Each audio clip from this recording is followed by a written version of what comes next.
kick things off. Welcome, everybody. We got 20 plus people in the room, some old timers and regular attendees, and a few new folks. So let's dive right in. If Brandon, you have the control. Yep, exactly. Let's flip the screen. It happens to be Veterans Day, Remembrance Day if you're in Canada. And I only know that because I work for a Canadian company and most of my colleagues are up in Canada and they have the day off and I didn't. But veterans, if we have veterans on the call, thank you so much for your service. If you are currently active or in the reserves, thank you for your service as well. Thank you, the C, for acknowledging that. It is truly an important part of both our society, our culture, as well as our national security, to have a strong armed forces. And if you have participated in that or are participating in that, I appreciate it, and I express the appreciation of the Forward Party for that. So thank you very much. All right, we are the Forward Party. If you're new to us, we believe that everyday Americans should be able to decide what's best for them and for their communities. That's why we're building a party that puts power back in the hands of the American voter and the Texas voter. I'll get to that in a couple of slides. We're not an ideological-based party. We are a values-based party, and we value grace and tolerance amongst all other things, which means that we recognize that not everybody is going to agree with our political positions, but we are open to conversation and good faith negotiations on political positions. All right, tonight's agenda, we'll talk a little bit about last week's elections. I have some strong feelings about them. The road to success in Texas for 2026. And then I'll hand it back to Brandon, who's going to talk about building momentum and how you all can get involved. All right. As Rob mentioned, something happened last Tuesday. Oh, yeah, it was an election, right? We had an election last Tuesday. And while the Forward Party in Texas is at some disadvantages as far as getting ballot access is concerned, the Forward Party nationally is actually building momentum and doing very well in other states where ballot access, for instance, is not quite the giant hurdle that it is here in Texas. The Forward ran 57 candidates across 11 states. And when I say ran, some of them ran on the Forward Party ballot line where we had ballot access, and others were either independent or major party candidates who we supported. And of those 57 candidates, we had 18 winners, and that's just under 33%. That is a pretty good win percentage for an emerging party. And the highlights of that include Jay Doyle, who ran in South Carolina. And in South Carolina, we have ballot access. So he ran on the Forward Party ballot line in South Carolina and won as he is the mayor-elect of Georgetown, South Carolina. Danny Seisler in Pennsylvania, Laura Donovan in New York, they both happen to be Democrats, but they sought and got the Forward Party endorsement, and they won in their races as well. Laura Donovan won a race for Ulster County Legislator, which is the New York equivalent of a county commissioner here in Texas. And Danny Seisler ran and won in Bucks County, Pennsylvania, for the Bucks County Sheriff position, which is the equivalent position here in Texas. So a 31+% win rate is extremely good, very encouraging. It indicates that in states where we have either ballot access or we've got enough momentum and enough of a name recognition to have a full endorsement of either independent or major party candidates, that our message is landing, and it's landing well. The other item on the ballot was Utah 11 Chooses. Actually, that wasn't on the ballot. This is ongoing. So the Utah 11 Chooses initiative is something very different. So we have a Forward Party state senator in the state of Utah. He affiliated with the Forward Party after being elected, and he has chosen to resign. And in the state of Utah, it's a little different. The governor, statutorily and by the state constitution of Utah, the governor appoints a replacement for a state senator who has resigned. However, in Utah, there's a different dynamic, a different tradition. And that tradition is that the party who actually holds that seat recommends the replacement, and the governor does the paperwork and basically replaces that Senate seat with the person that the party chooses. But the point is that rather than party insiders nominating somebody for the governor, they've opened it up to all the population of the Senate district in which the senator has resigned. So they've opened it up to anybody who wants to run, and anybody who wants to, quote, run for this position. The Forward Party in Utah is going to hold a debate, and then they're going to hold a internal election to decide which candidate that they are going to nominate to the governor, who will then go ahead and appoint that person as the replacement for this resigning senator. The point is that it's a democratic process, right? And I'm a two-time Democratic Party nominee for the United States Congress, so I feel free to criticize the Democratic Party on occasion. And it's in stark contrast to what happened in the presidential election in the last round when President Biden decided not to run. The Democratic Party insiders immediately anointed a replacement rather than having some at least quasi-democratic process to open it up to the people. So it again espouses the Forward Party values that we want democratic processes as much as possible up and down the ballot and every possible opportunity, and allow the people to select their representatives rather than the party to select their representatives. Okay, next slide. And by the way, if anybody has any questions along the way, feel free to shout them out, put them in the chat, and we'll try to field them in real time if possible, if they're germane. Okay, that was the elections in the rest of the country. Down here in Texas, aside from a few special elections around the state, this was mostly a referendum election on amendments to the state constitution.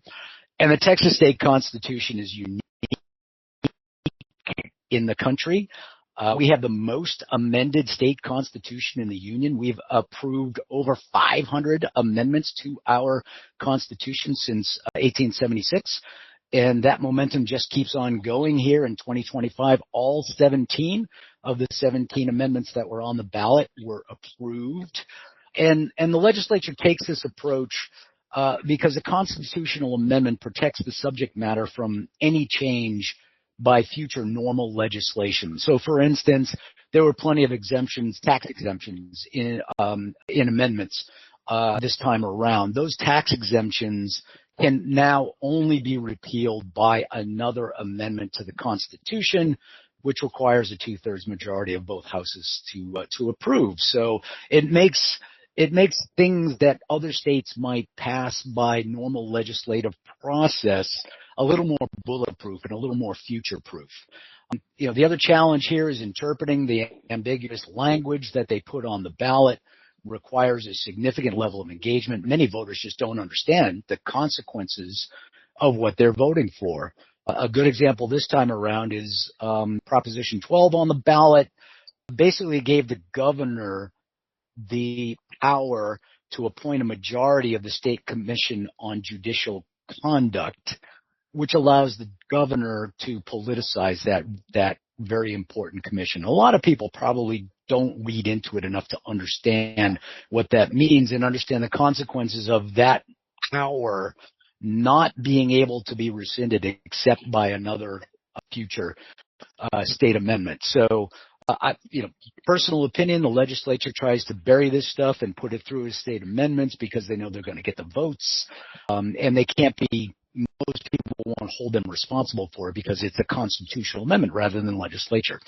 The turnout in these elections is traditionally very low. They're odd-year elections. There's very little on the ballot other than these amendments. This past Tuesday, turnout was just under 16%, meaning that these amendments to the Constitution. Now, contrast this with the federal Constitution. these amendments to the Constitution are passed by an extremely small, I wrote majority, I meant minority, a very small minority of Texans. And the final point here is that citizens cannot propose amendments. So if a couple of years down the line, we, the people of the state of Texas, decided, again, that this Proposition 12 put too much power and politicization in the hands of the governor, we have no means of directly repealing that amendment. All amendments to the state constitution must be approved by the legislature. They've got to be approved by 2/3 of both houses of the legislature. So, coming back to structural things that Forward Party would like to change in the future, we would certainly like to invest the ability in the citizens of Texas to propose amendments to the Constitution directly rather than through the legislature. And again, give more power to the people, to the voters, the electorate here in Texas. Carry on. All right. What do we? That's the past. It's only a week past, but it is the past. Let's look at the road forward here in Texas. Go ahead, Brandon. Okay. The vision is the same. The Forward Party strategic goal here in Texas is to create a wedge in the state legislature that denies both the Republican and the Democratic parties the majority, forcing them to come to us to pass legislation and hopefully moderating the legislature that actually gets passed through the legislature. Now we challenged ballot access head on in 2024. I've indicated that ballot access in Texas is particularly difficult to achieve. 2026, we've learned our lesson is a little bit different. So, Brandon, if you'll move on. So we're going to try to do a ballot access end run. And the first bullet is actually not the end run. The second and third, fourth bullets are. The first bullet is the Hail Mary to actually try to get ballot access this time around. So we're looking for one or two Forward Party champions. These will be statewide candidates, and I'll get to why in a little bit. These are statewide candidates that are going to run for offices that are statewide, whether it's governor, lieutenant governor, ag commissioner, railroad commissioner, some statewide office.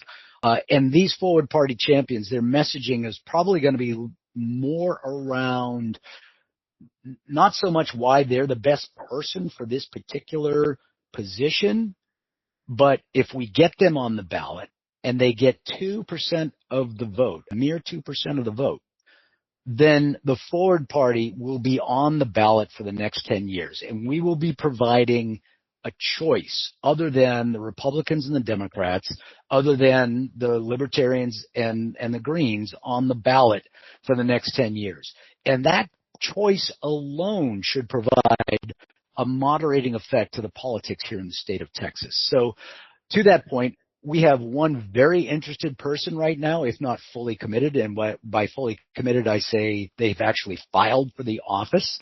And the filing period is now open. It closes on December 8th. They have not yet filed, but we have one very interested person running to run for a statewide office. And we're looking for at least one more. I'd entertain 5 more.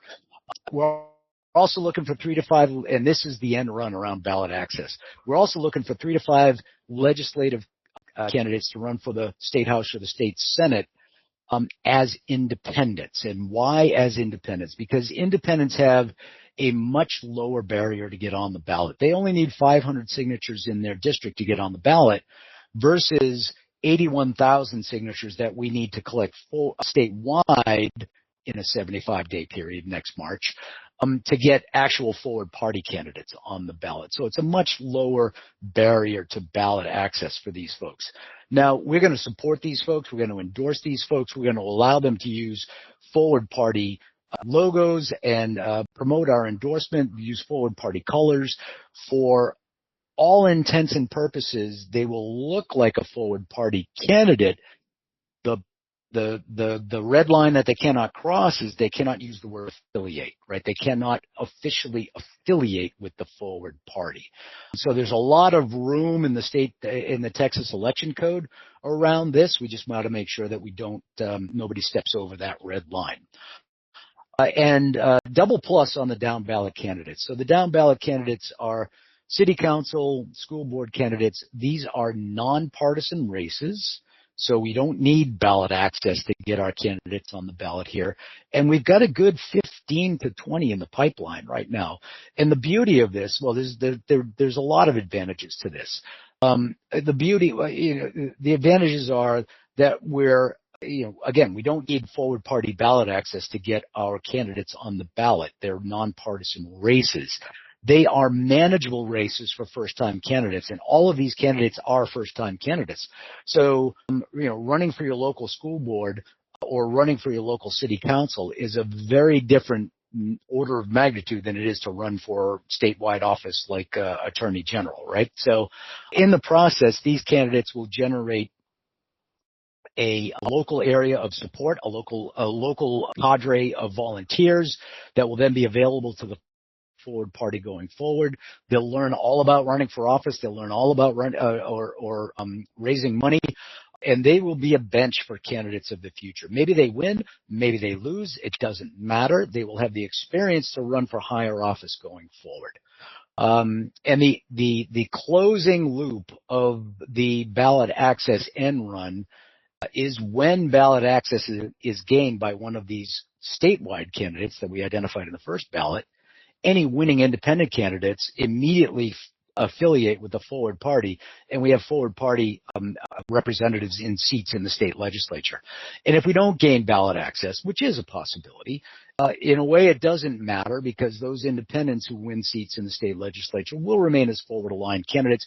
We will continue to support them for re-election as the years go forward. And of course, we will take another shot at ballot access in 2028.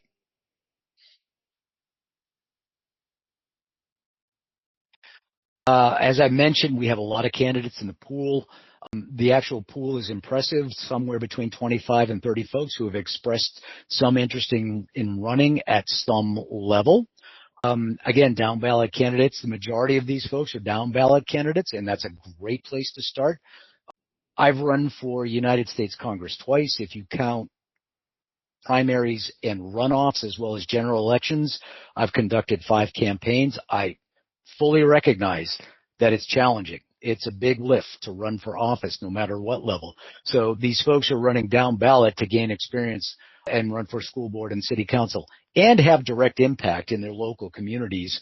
It's a great place to start. If you've ever thought about running for office, this is the right place to start. State legislature independents.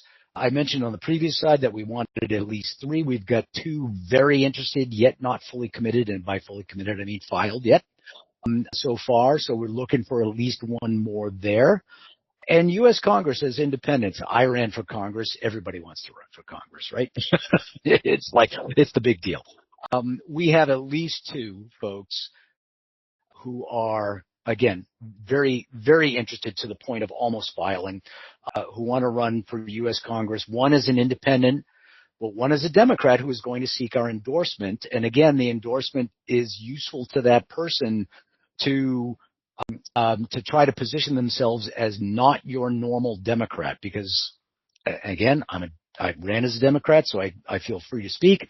The Democratic Party brand in the state of Texas is pretty poisoned at the moment. So this person is looking to get the support that the Democratic Party can offer while mitigating the baggage that the Democratic Party label comes with here in the state of Texas. So, these folks are all either independents, future forward party candidates, or forward party endorsed. At the state level, there's lots of statewide offices open or up for election in the next election. Governor and lieutenant governor, if you're really bold. AG seat is open because Ken Paxton's running for Senate. Any state level judiciary position, comptroller, railroad commissioner, general land office commissioner, and commissioner of ag are all open seats. If you ever considered running for them and you're looking for a different angle, now is the time to join with us and take your shot.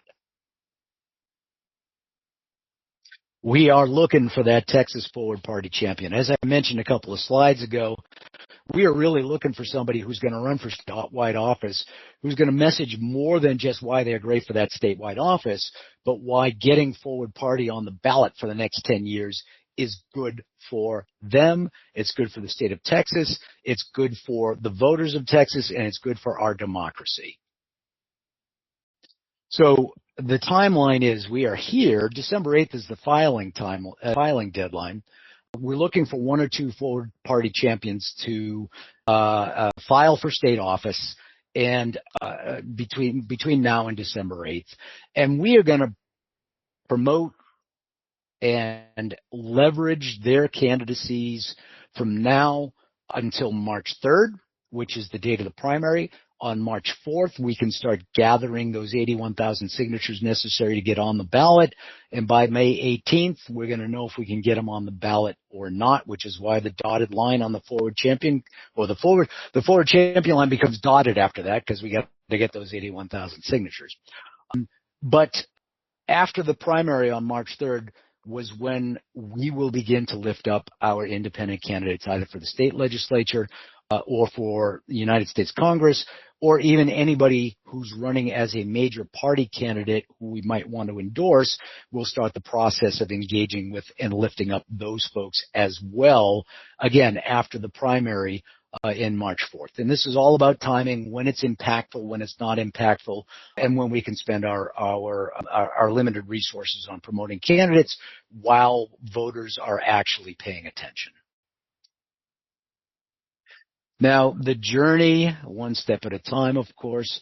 September through November is our period of exploring and connecting with potential candidates. In December, by December 8th, anybody who wants to run for any position that's going to be on the ballot in November of next year has to file either as a major party candidate and run in a primary, or as an independent. And if you want to run as an independent, what you're doing in December is you're simply filing your intent to run as an independent. It's actually not a full commitment to run, so it's a soft commit by December 8th. But you got to get your paperwork in by December 8th so that you can gather those 500 signatures that you need after March 3rd of next year. So again, it's a soft commit. It doesn't mean that you actually have to go out and get those signatures if you decide in the interim that you don't actually want to run. In January, we will again kick off our cohort of state level candidates. That cohort might be one at this point, but hopefully it'll be more than that, as well as any major party candidates who are seeking our endorsement and are running in a primary, because that primary again is March 3rd. We want to help them brand themselves by March 3rd and hopefully get them through the primary to be their party's nominee. And in January, February, lots of folks aren't aware that these nonpartisan elections for school board or city council, in many municipalities, these elections take place in May. And the filing period for May elections is January and February. So those folks who are considering running in those nonpartisan down ballot elections have a little bit more time to make their decision, a little bit more time to establish their support network, and they can file in January and February. The other thing I want to mention here, it's not on the slide, but if you want to run for city council or if you want to run for school board and your municipality or your school board happens to have their elections in November of 2026, your filing period is in July through August of next year. So you have plenty of time to, again, think about your campaign, think about your local support network, think about your family and friends who will support you, and then make a decision to run in July or August of next year. You got to look up when hi Ciara, you got to look up when those elections are for your particular municipality or school board, but you may have until July and August of next year to actually file. And of course, February through jumped me. And of course, February through March of next year, candidate launches and endorsements in preparation for the March 3rd primary. Go ahead. Now, a couple slides ago, I talked about how we had a 31+% win rate across other states in the union. We are building momentum nationwide, but it's up to us to continue building that momentum here in the state of Texas. So next slide.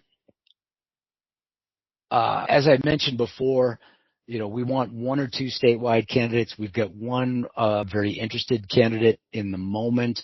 We'd like at least one more very interested and hopefully get them to file by December 8th. We are short a little bit on our state legislative candidates. We want to encourage people who have ever thought about it, who think it's important and it's the right time of your life to do so, to step up and run. Because if not you or us, then who? And if not now, then when? Go ahead and take the candidate pledge, or if it's not you, but it's somebody you know, nominate somebody you trust. We've had a couple of nominations come in. We're having conversations with these folks. They didn't nominate themselves, but somebody did. Forward starts with you. Forward starts with us, because you're not going to be alone when you do this. There will be a coalition of respected leaders who will back you. If you're a viable candidate, if you're a good candidate, we will back you both at the state level and at the national level. We will endorse you if you earn our endorsement. Endorsements prove credibility. The Forward Party name is beginning to be recognized wider, and an endorsement will carry more weight. And in fact, the National Forward Party will also spotlight you, will also promote you, will also elevate Texas voices once we get through the endorsement process. So there is a building national level coalition and a state level coalition who will support you. We will not be alone. And believe me, I've said it multiple times. I've run for office twice. I know what it takes. You cannot be alone. You won't be alone if you choose to run either as a Forward Party candidate or as an independent with a Forward Party endorsement. So if you're even thinking about it, ping me directly if you'd like at rick.kennedy@texasforwardparty.org. If you want to skip me in the queue and jump ahead, that's fine. Go to www.forwardparty.com, hit the Run for Office button, and put your information in. That will trickle down to me, of course, and Brandon and all the other officers, and we'll start to put you through the process. Okay, Brandon, off to you.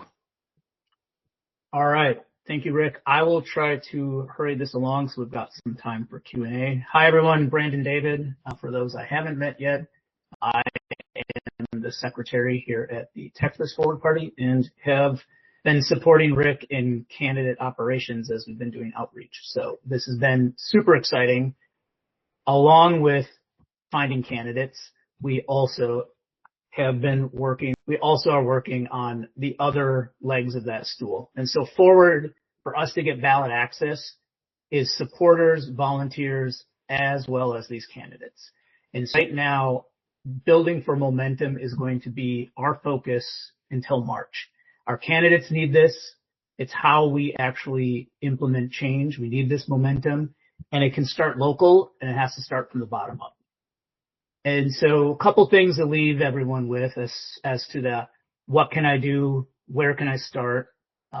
The relationships and the muscles we build now are going to help us greatly when we get to March and we get to signature gathering and we start supporting our candidates.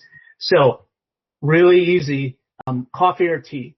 We have planned events, but have a coffee, whether it's once a week, every other week. But reach out to a neighbor, a friend, someone you haven't talked to, and share your story, listen to them. But we really want to start to make those connections. And then on top of that, community building is one of the best ways for us to multiply that effect. Re-engage, step up, reach out. If you're already involved with neighborhood associations, local groups, local causes, now is the time to foster those relationships and also to figure out where in your community the message that Forward promotes actually is going to have an impact and bring hope and change. And I can tell you, I start off saying one coffee a week. I'm averaging about 3 to 5 coffees a week. There's someone on the call tonight that I just had coffee with for the first time this morning, and it is probably the most enjoyable part of my day to be able to listen to fellow neighbors and build community and share the hope and some of the things that we've been doing here at the Forward Party, and just giving my neighbors and my community, another thing to think about and know that there's another option out there than what's going on. So if you're also looking for how can I work in the digital world, we've got 2 really awesome campaigns that we've started and have been going on. We have our Taste of Texas ranked choice voting. We are going to be in our 3rd month of this. So over the Thanksgiving week, we will be doing Texas festivals. Maybe we should have done Texas Thanksgiving food, but we had committed to festivals. We'll see. But this is a really great way to share our message around how we can use other tools and approaches like ranked choice voting to get consensus and also show that we can agree on a majority position. And it feels good. It feels forward. I'm also super excited. We have a small team that has taken on highlighting all 24 counties across Texas. For those of you, you'll see it 1 a day. It's 127 days of matchups. We're in week 3. But this is a really easy way also to connect with counties, whether it's a Texas county you used to live in, a county you live in now, someone you know in a smaller county. But it really helps lay in the message of being neighborly, being local, connecting with others that may not, you may not always see or may not always have a voice. There's a link tree. You can find these in a couple places. I'm going to share some links here in a second. So getting involved, getting together. I'm going to drop some links in the chat. Here's what we've got going on. And this really is the time for action. If you go out to our events page, here are some upcoming events in the next couple weeks. Brazos is going to do a virtual nightcap coming up here on Thursday. Travis County and sort of just Central Texas, really exciting. This Saturday, we're going to do a family picnic. So it's a family picnic, a family hangout. It's going to be at Central Market on North Lamar. Very family friendly. There's music that starts at 6. Just a great community environment there. And we have a bunch of other events here in Travis County and in Austin to check out. And then Williamson, Vicky's going to be doing a coffee meetup. She's been trying to hit the different cities and towns within Williamson. They're going to be in Georgetown. So I really encourage not only check out our events, but if you do have a friend, a neighbor, or someone, encourage them to come along as well. So lastly, here are a bunch of ways, a bunch of call to actions to power up the movement. I've got some links in the chat that all go with these bullets here, but you can get the message out. We've got some mini cards that you can order and print. I have found these to be the easiest way to direct someone to the Forward Party, leaning into a message of kindness and being neighborly. With the ranked choice voting, you're going to see some call to actions as to sharing it with friends. With our counties across Texas, sharing your story about your city, your county, or forwarding along to someone you know really will help us reach out to more Texans. Rep our merch. We just put a new design out on the website. It says Fixin' to Fix It, and it's a Fixin' to Fix It with kindness theme.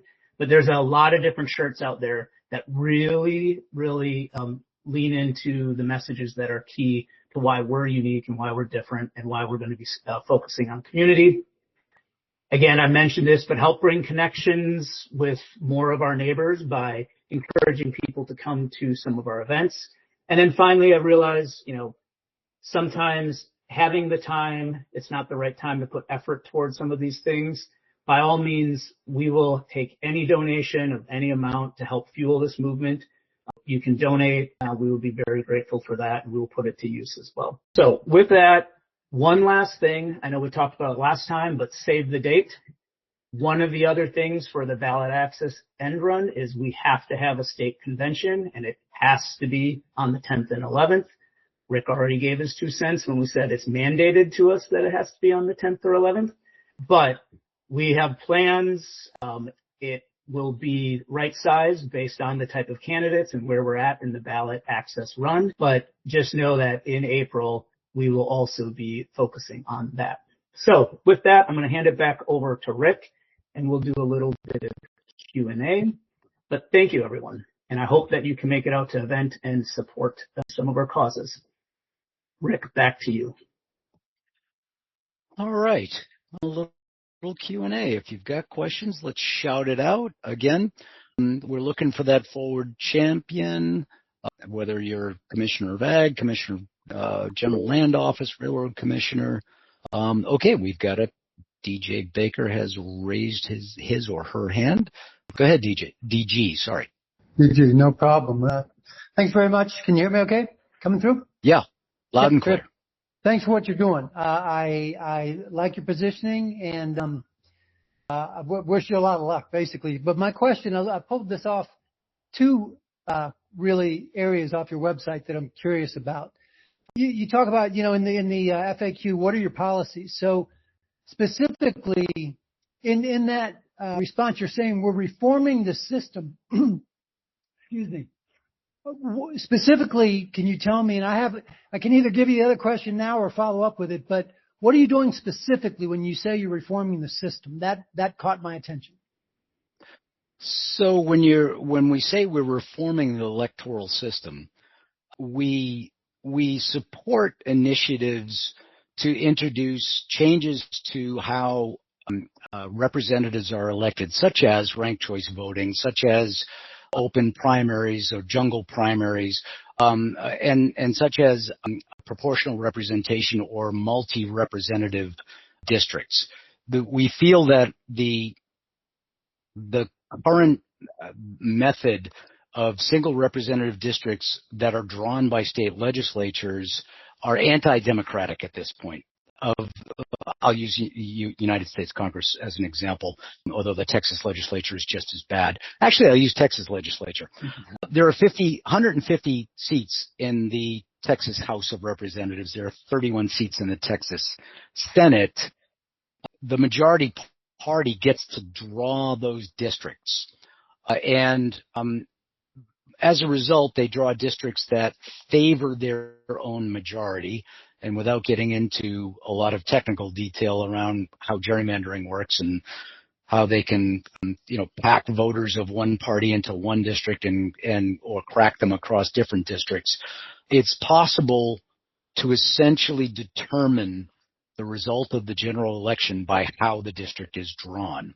And of course, here in the state of Texas, the Republicans have been in control for over a quarter of a century. And in the early 2000s, Tom DeLay specifically came out and said, we're drawing districts to elect Republicans. And they did exactly that. So right now, of the 150 House seats in the state of Texas, maybe a handful and a half are competitive. The rest are predetermined. The general election outcome is predetermined, and the actual representative is determined in the March primary, not the November general election. And in the state Senate, of the 31 districts, only one could be considered competitive, right? So for all intents and purposes, the elections are rigged, and we advocate changes to the process of selecting our representatives that will hopefully unrig those elections and keep them from being rigged going forward.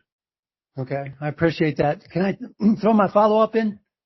Absolutely. So, and then in the, what do you stand for? In that specifically, you talk about through collaboration rather than polarization will advance realistic, sensible solutions. How do you intend to arrive at these solutions? How do you intend to be inclusive, allow everybody, and I'm thinking virtual town halls. I mean, kind of what you're doing now. Sure. But with, bringing some of the voting systems into play you just referenced to a moment ago. But, my view on this, and this is why I took a specific interest in your party, is I'm correct in that you guys really have a nationwide footprint. Am I right about that? Yeah, that's correct. Yeah. And so I'm interested in ways that the entire group is leveraging its collective power and really synchronizing that and so that we can focus on common ground, common issues, common goals, solve problems in a common, in a collective manner. And I I'd like to talk to you guys about that because I swear I'm not here to plug anything, but I do have a platform that I want to talk to you about. Becky said to send, ideas in, that kind of thing. Yep. Because I think we all need to come together and work together. And that's where our power lies, is in our collective energy and collective problem solving skills, if you ask me. Thank you. 100%. And again, that if we can establish that wedge in the legislature that adheres to those values, we will force the Republicans and the Democrats to come to that wedge to get things passed. And legislation that's passed should also adhere and conform to those values. But the structural changes to how we elect our representatives would make our representatives more answerable to the general electorate than they are now. So if you depart from what the general electorate actually wants, there's a good chance you're going to get voted out of office. And today, most incumbents, the vast majority of incumbents, only have to appease the base of their party, which means not only do they have no incentive to compromise, no incentive to look for common sense solutions that are supported by the majority of the electorate, they are disincentivized to do that. Wow. The compromise is now a bad word, right? And for most of our representatives, both at the state and at the federal level, because their bases will then challenge them with a primary opponent that is either further right or further left than them and vote them out of office, which is why we've got the big gap in the middle that we've got today. Becky Neely. Yes, thank you. I wanted to add for Mr. Baker the term database solutions. We want to look at an issue, a problem, if you will, look at the data. What is the data telling us would be a good solution? And the reason we want to go with database solutions is to stay away from the emotional philosophies that some of the major parties like to throw up and get people all riled up about, but it's not really a database solution. It's a kind of a heart and spirit solution that may not be correct for everybody. And let me give you a very quick example. If, for example, we have a district where all the voters decide that they do not want open carry, they are going to find a candidate who supports that position. They will elect a candidate who supports that position. Now, if that candidate gets into the legislature and is the only person in the legislature that doesn't want open carry, they're not going to go very far unless they find some moderates that will come over to their side. They may have to compromise to get limited open carry. That's the way that we are approaching some of the hot button issues. Now, the local issues are not so hard. They are data-based.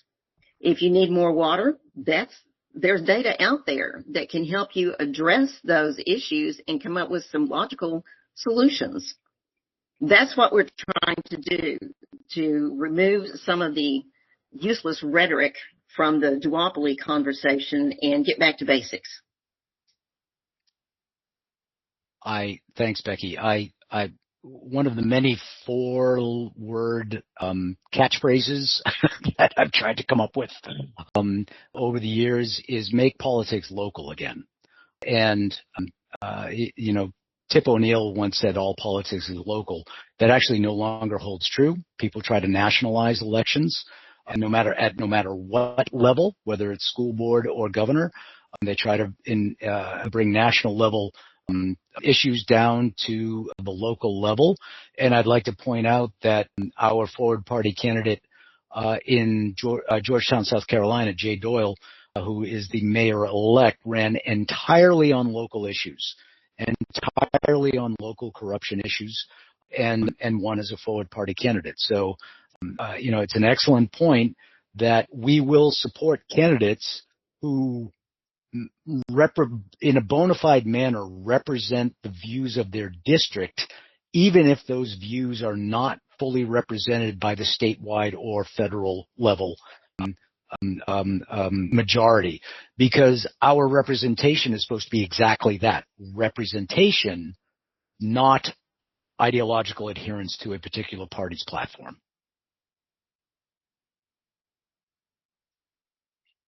Any others out there?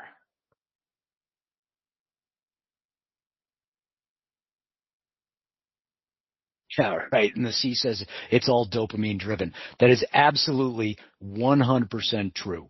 Voters vote their emotions. They vote their wallet. They don't necessarily vote logically, which is why and we as a party, we have to do the same thing. We have to hit them in the gut with a message that resonates, that generates the dopamine, right? Jeff Harper.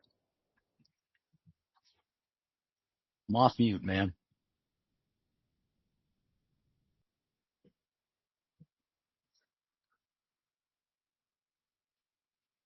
Jeff, I can no longer see you. Oh, you're in.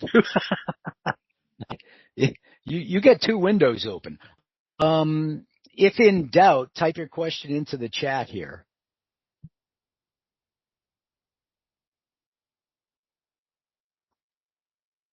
I think Jeff's on his phone and on his computer. Yeah, I think he was trying to fix his audio. Rick, while we're waiting for Jeff, maybe like a planted, seeded question.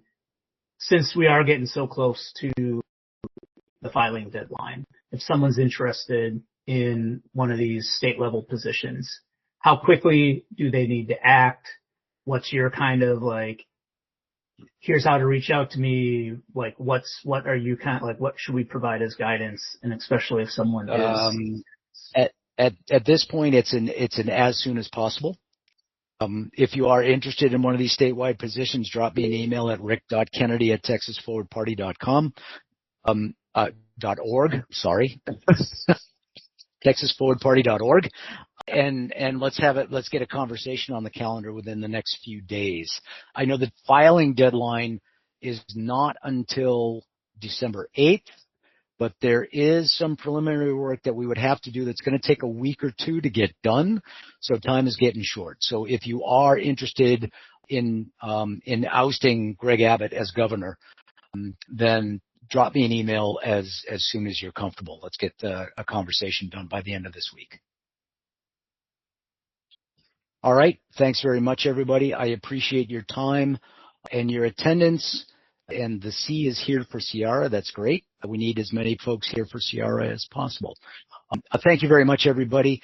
And you all have a great evening. It's been a pleasure to spend the last 53 minutes with you. We'll see you.